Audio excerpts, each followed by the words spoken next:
Ça marche, pas de soucis. Allez-y.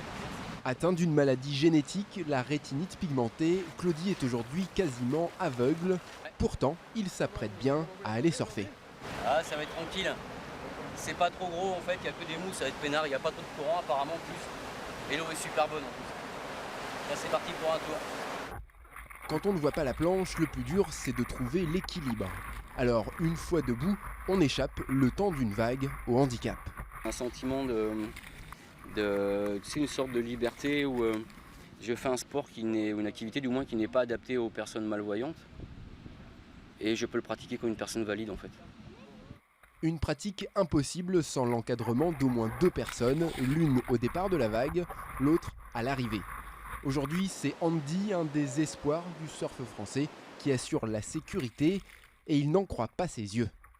Mais ce qui m'a étonné, c'est avoir les repères en fait dans l'eau parce que c'est pas évident. Je m'imagine surfer avec les yeux fermés, en fait, t'as pas de repères, tu sais même pas te retrouver où t'es dans l'eau, quoi. Où est le sable, où est l'océan, donc ça c'était déjà énorme. Laurent, qui joue ici les commentateurs pour une compétition de surf, est le président du Lacano Surf Club.